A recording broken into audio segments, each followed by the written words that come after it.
নাম বলতে সমস্যা কোথায়? আপনি নাম বললে সমস্যাটা কোথায়?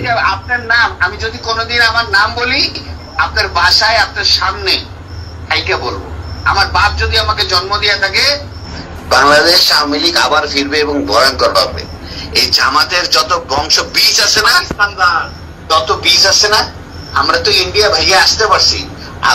এই জামাতের যারা বীজ আছে এরা তো পাকিস্তানও যেতে পারবে না। পাকিস্তান যেতে হলে তো ইন্ডিয়া পাস করে যেতে হবে।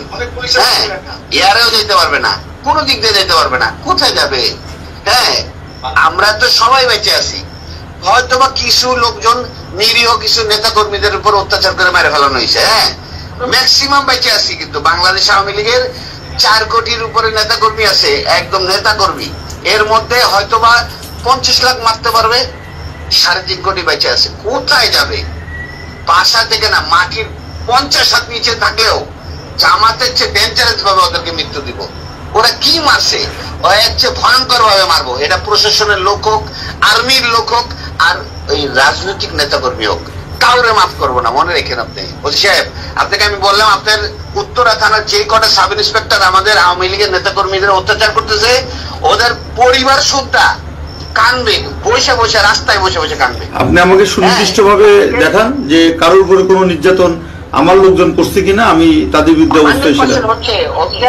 শোনেন, আমরা কোন অত্যাচারিত হয়ে আপনার মতো একজন থানা ইনচার্জকে ফোন করে এই রাত 1টা বাজে আপনাকে ফোন করে এত ডেসপারেটনেস কথা বলতেছে, আপনি বুঝতে পারতেছেন না আমাদের ওয়ালে কতটুকু পিঠ থেকে গেছে।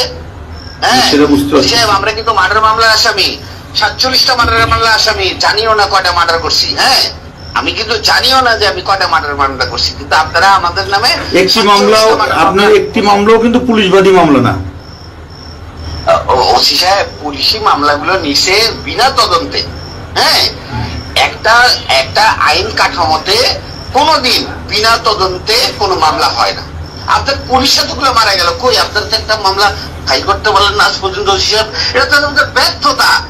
আপনাদের চাকরি করা উচিত না। এটা সত্য, এটা সত্য। এই পুলিশগুলো যাই হোক, আওয়ামী লীগ বলেন, ধরেন ওরা আওয়ামী লীগের পরিবারের, কিন্তু পুলিশ ছিল তো। এতগুলো মারা গেল, আজ পর্যন্ত তো কেউ, আপনারা 10 জন পুলিশ একদিকে দাঁড়াই তো বলতে পারলেন না। একজন প্রেগনেন্ট মহিলা পুলিশ, একজন সাধারণ অফিসার, তার মতো মহিলাকে এত নৃশংসভাবে মার্ডার করলো। সে তো এই প্রেগনেন্ট অবস্থায় তো কোনো জামাতের নেতা বা কোনো ছাত্রকে মারতে যায় নাই, তো তাকেও মেরে ফেললো। কই আপনারা তার মামলাটাও তো করতে পারলেন না। তা আপনারা এগুলো সিদ্ধান্ত হচ্ছে, এগুলো সব মামলা হবে। কোন সিদ্ধান্তই আপনাদের বাস্তবায়ন হবে না। সাহেব, আমরা রাজনীতি করে এসেছি। আমি আজকে 21 বছর প্রেসিডেন্ট সেক্রেটারি।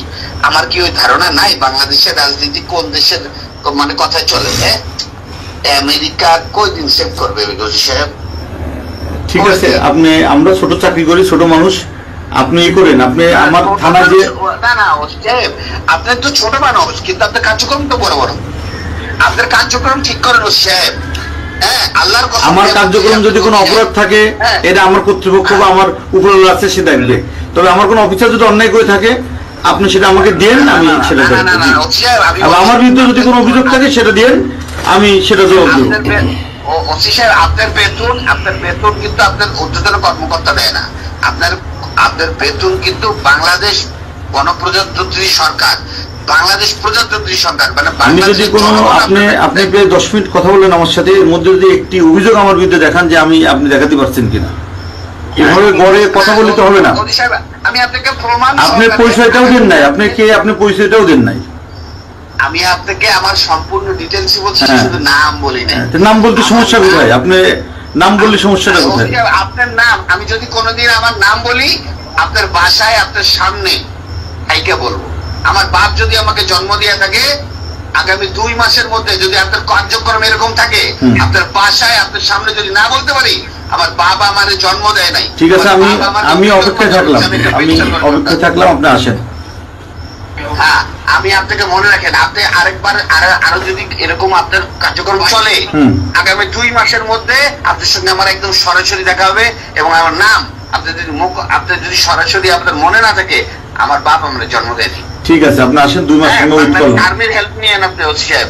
যদি আপনি এরকম কার্যক্রম থাকে, আপনার বাংলাদেশ আর্মির হেল্প নিয়েন।